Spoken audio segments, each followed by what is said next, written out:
Joe, when you go back to the 2012 playoff run, what was it about that team um, going into that run that you guys were able to capitalize on? And for you personally, how were you feeling going into those playoffs? And did you catch, kind of a hot streak at the right time? We had been through so much as a team at that point, so I think we were able to draw on a lot of that to have confidence. When you look back at that one, we lost 3 games at the end of the year right in a row, but I think we were 9-2 going into that. So you can say that we hit a hot streak for sure, but we were just a really good football team for a few years there. And we had a lot of confidence because of that. We had been through a lot together. Not that everybody was the same, but there was a lot of key guys on that team that had been around for a while and been through a handful of playoff games. So we were battle tested in that respect. I just think every team has got its own little unique personality, and that one had it. And like I said, there was a lot of things that went into why we were able to have the confidence to get through it. Obviously, the teams are different, but this team has gone through a lot too to get to this point. Is that something that you guys can draw on? I think so. Yeah, it always helps to go through tough times and truly be tested, whether that's injuries or close games, finding your identity, things like that. They all help. You had a really unbelievable run individually that postseason. I mean, I was at just about every one of those games. And is that the best you can remember playing? A bunch of things just came together right at the right time. We kind of manipulated our front a little bit with who was starting in our offense, on our offensive line, and I think that really was a big part of it. And then things just kind of go your way. There's a little bit of fate that's involved there. I mean, we got off to a good start with a home game against Indy, and then went and played a crazy game in Denver, and then we went back to New England where we had some history. I mean, that was the 3rd playoff game I think I had played up there at that point. So like I said, I just in that unique instance, we had been up there a bunch of times, and we had lost an AFC Championship game there the year before. So there was definitely things that we could draw on at that time. You prepared to face opponents, a second time a lot in your career. Is there anything different going into this week that you do differently? You just go prepare. I mean, I've said it to some of the guys, there's not this daunting task of getting ready to prepare for 20 games. You're preparing for one game, and that's it. You're promised one game here. So I think I think that's something good to fall back on, and I think you can get comfort in that. One game. Prepare as hard as you can for 1 week, and then when that's all done, we'll pick up and see where we're at. As far as playing these guys a couple weeks ago, I'm sure there's things that we'll take, from the time that we played them, but each game is its own unique challenge, and these guys are a good football team, and we're excited for the opportunity to go play a tough game. How important do you think playoff experience is, and in what ways does it help, having been there before? I'm sure there's a level of importance to it in terms of letting the football game come to you, not necessarily riding too high and riding too low when things happen, realizing that it is another football game. But ultimately, the most important thing in playoff games is executing your fundamentals to the highest degree, and I don't think that necessarily takes experience to do. It just takes you staying level-headed and playing within yourself. Joe, how do you account for your personal record in the postseason on the road is second only to Brady as far as number of wins on the road? How do you account for that? Like I said, I think it just goes back to doing the basics the right way, not overthinking what it means to go on the road, just going and playing a good football game, and when the dust settles, like I said, you pick your head up and you see where you are. Can you think back to your... I think anytime you get to be in the playoffs and win football games, there's some party that takes pride in that, no matter where it is. This is what we go to work for every day, is to be in this position and to play these types of games. So I think we should all hold our head high. We earned the right to be playing this Saturday, and you should, gain something from that. But like I said, once you lace them up and once you're actually out in the field, none of that matters. Joe, Can the you take Texans back your the Texans found out on Christmas Eve what happens when they don't pressure you. How do you feel they'll adjust to that? I'm not in their heads. I think that we'll have our plan, and as long as we execute our plan, then all that stuff will kind of fall into place. Listen, when you play in this league, a lot of these games come down to getting pressure on the quarterback, and there's multiple ways to do that. Do you do that with your front? Do you do that by putting pressure with your, by bringing linebackers, by bringing secondary guys? So we'll see. I mean, our offensive line has done a great job since I've been here, and like I said, there's going to be times where teams come try to pressure you, and those usually lead to opportunities if you're on top of your stuff. So it's just part of the game. Every week you have to be ready for teams to do that, and that's part of prepping as an offense.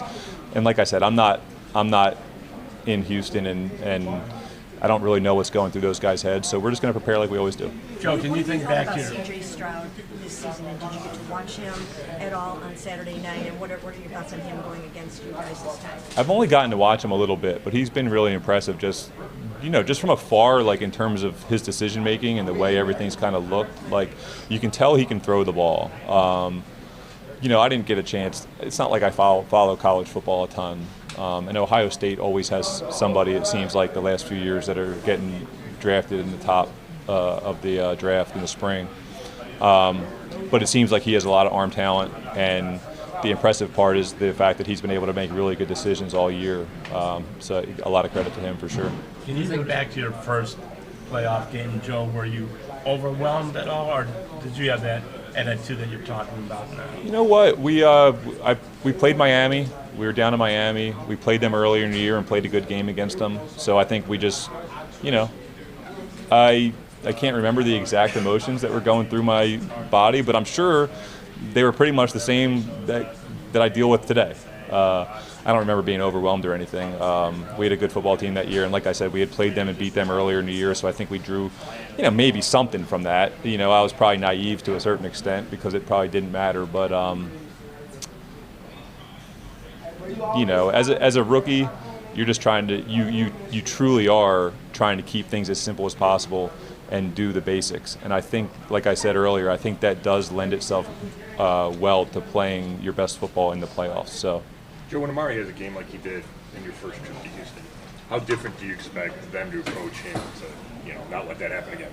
Yeah, listen, I mean, I think anytime somebody plays like that, you're definitely going to go into that game and say, all right, we're not getting beat by that guy again. But once again, it's not my job to worry too much about that. It's my job to go out there and play on Saturday and just do what the defense tells me, and you don't want to overthink it either. You don't want to. You don't want to take your head off of Amari just because you think that they're going to have some gigantic plan for him. We got to be ready for everything. What were the benefits of the Cincinnati weekend to you? Well, I think ultimately it's just this team has gone through a lot, and I think just as a whole, being able to get guys that have been dealing with stuff for the last 20 weeks, since they've come back for training camp, give them a chance to kind of get off of their feet again and get a little mental breather and get ready for this week. Is Houston's defense, when you study them going into this game, does that defense look any different from when you played them on Christmas Eve to these last couple of weeks here? There's slight differences. They have some different guys that are back or a little bit more banged up. Like we just talked about Amari, maybe they'll do certain things with them, but I think this defense believes in what they do ultimately, and they're going to do what they think they do well. They're going to do that. So there's always going to be little wrinkles, but it's our job to attack and prepare for what they do well and then adjust from there. Joe, you've been talking about January football since you got here and what it's like. Do you address the team this week about any of that, or has that just kind of been addressed in the process of him being here? Well, we had a team meeting yesterday, and we were able to address that a little bit, and and just hear from some different stories about what playoff football is all about and stuff like that. And how much does that ultimately mean? You never know, but it is cool to hear some different perspectives on on what people feel like it takes to win at this time of the year. So So you did speak.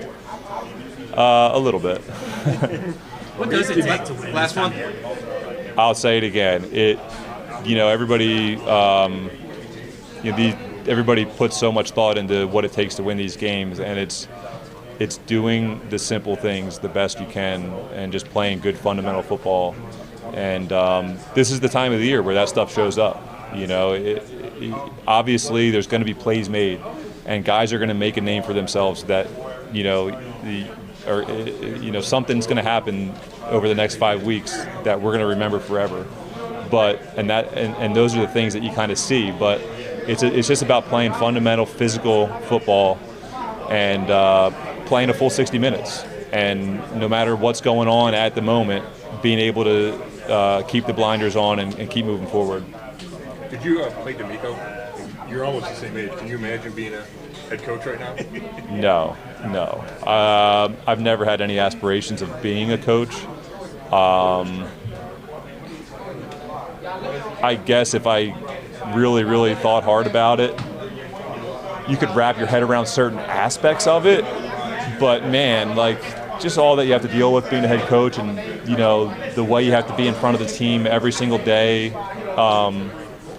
I think more so just the scheme part of it. I think as a player, there's a certain part of it that and as a quarterback, you're always simplifying things so that you can go out there and play fast.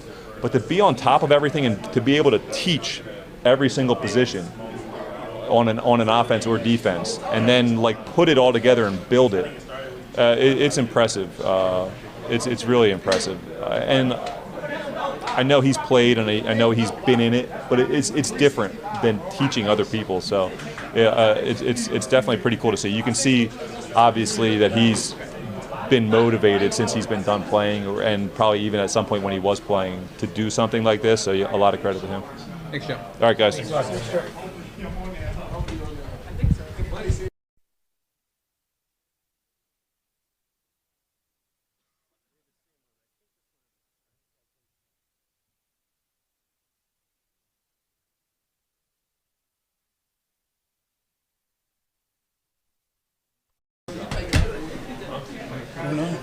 What's up? How are you? How's that cool? Doing good.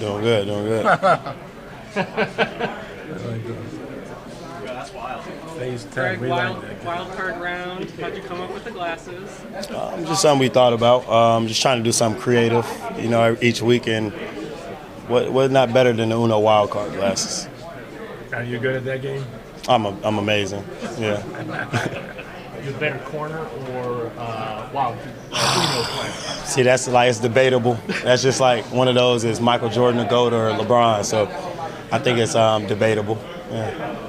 Just what are your thoughts going into this game? You guys already won down in Houston, but now you got to play them again in a one-game season. Man, first just blessed and excited, man. Just for the opportunity. This is my first time getting to the playoffs, so just super excited. But obviously the challenge of playing the team twice. As you can see, for instance, us in our division, losing to the Ravens once, beating them the second time. It's hard to beat a team twice. So our mentality is just to go in there. We know some things won't go our way. That's the game of football. But just to stay together like we've been the whole entire season. Greg, how different does this team look with CJ from what you guys have watched so far, and just the challenge of going against him since you haven't seen him a couple weeks ago? A lot different. CJ is not just the best rookie quarterback, but he's one of the best quarterbacks in the whole entire NFL. So he presents a lot of challenges for us, but I think we're up for the challenge. How important was it for you, Greg, to have that Sunday off when you guys played the Bengals? It was important. Obviously, I missed it. I hate just sitting there and not playing. But it was definitely important just to get my body a little bit, more fresh, just to get into this, final 4-game stretch. Greg, have you had time to reflect at all, kind of where you were last year, unsure about your role, to kind of where you are now, going into the playoffs? You seem pretty happy. Have you had time to kind of reflect as to where things have come in the year? Nah, just because, my role is still continuing right now.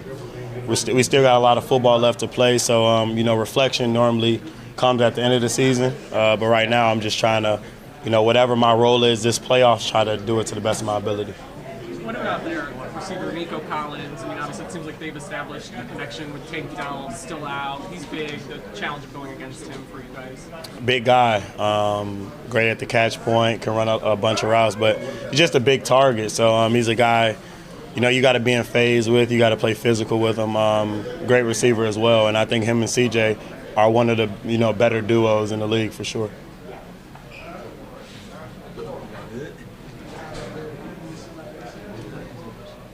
Thanks, Greg. Thank you. Greg, I have a question.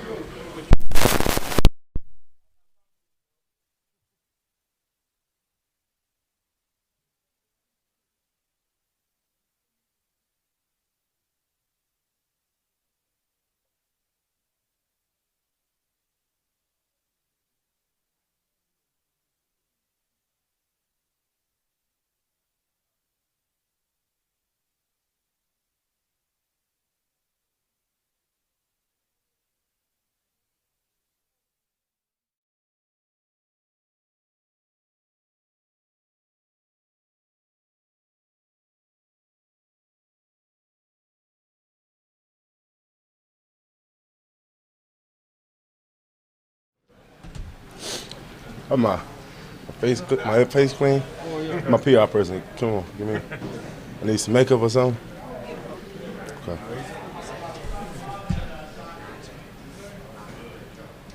Jeremiah, I know you obviously, the first time around, you guys, prepared somewhat for CJ because there was at least a somewhat uncertainty. Now that you can prepare fully for him, how much different are they compared to what you saw a couple weeks ago?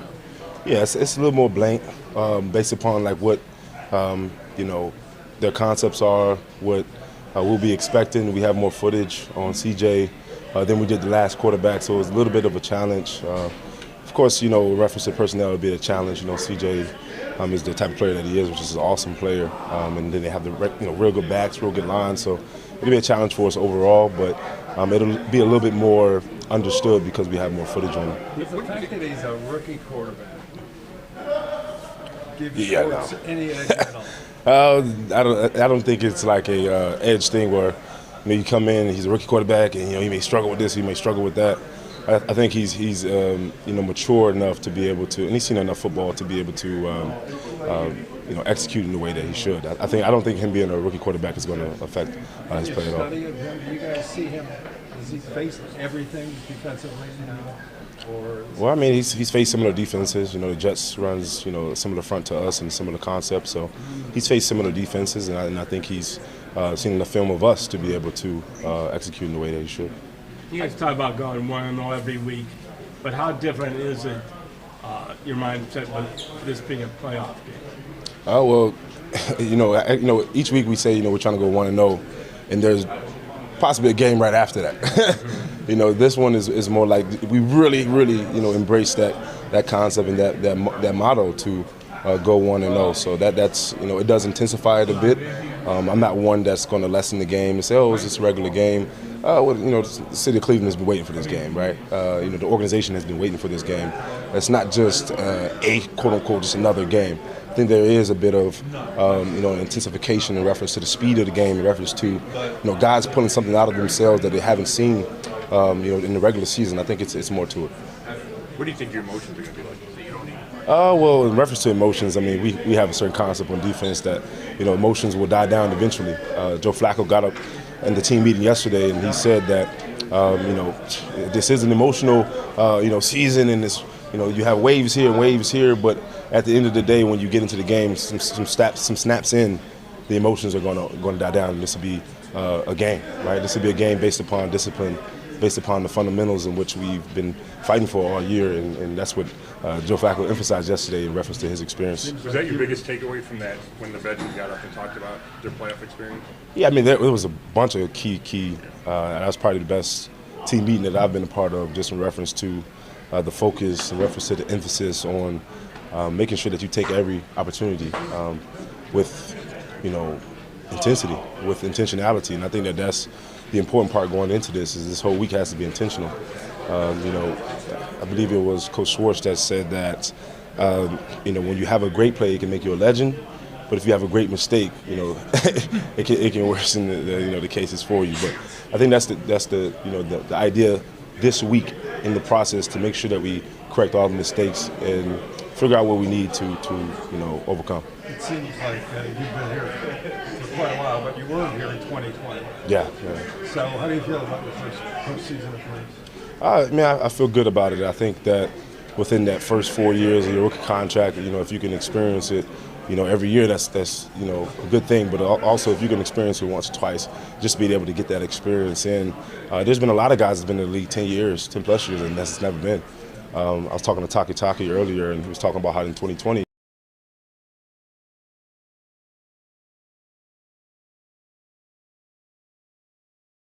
In 2020, the team that we had in 2020 wasn't as close as it is now. So I think that that's something to be proud of in reference to the culture that we have and we are continuing to build here.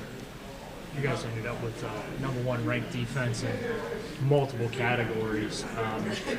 Obviously, the clock kind of resets here now with the postseason started, but just how much pride do you guys take in that, and how do you travel that here into the playoffs and carry that forward? I don't think we carry it necessarily over in reference to statistics. I think the score is 0-0. I think that we are coming into this with a clean slate. Of course, we have the mindset and the pride and the good way that we have the Cleveland name on our back, right? We have the city on our back, we have the organization on our back, and we have our names and what we've built as a team and as a defense. It's very important to uphold that standard, and I think that that's what we're aiming to do going into the postseason. Of course, the statistics are important. We celebrate those, but the slate is 0-0, and we're looking to build something more from the postseason. The defense and the team overall wasn't as good on the road as at home for much of the year, but then you guys went down to Houston and played a really good game. Do you think you guys take confidence from traveling like you did on that day for that game? Yeah, I think it's a good thing sometimes when you experience difficulties early in the season, so that you have that experience to be able to say, hey, I've overcame this already. This is something that I'm familiar with. So for us to have those away games that we did overcome, it gives us a little bit of edge going into this postseason that right now it looks like it's going to be nothing but away games. So, again, we're focused on 1-0 and focused on that motto of road warriors, and that's very important. So, when you talk about the closest of this team and it being different, where does that come from? I think it comes from the people. Can't come from anywhere but the people, right? I think that when we put the right people in place, put the right people into the positions that they need to be in, you see the closeness, you see the camaraderie, you see the chemistry, you see the ability for us to, rub off of each other. There's anchors, there's different parts of the puzzle, right? Everybody has a different role, and I think that when you put the right people in the right positions, you see the fruition of a close team. JK, what is the biggest indicator to you that this team is just not satisfied at making the playoffs? The biggest, the biggest indicator is just doing more. I think we've just in the first 2 days of this week, we see people coming in a little bit earlier, staying in a little bit later. More text messages. Hey, look, make sure you watch this. Hey, I saw this on with the running back, or I saw this with the quarterback. Make sure y'all key this. Right. I think that is the biggest indicator. Is just people doing it. It's nothing that they're saying. It's nothing that the coaches are saying. None of that. Right. I think the emphasis this week is on the action. Right. The word is important. Right. But if the word doesn't become manifest, it becomes vain. So. Yeah. Yep. Thank you, JK. Appreciate it.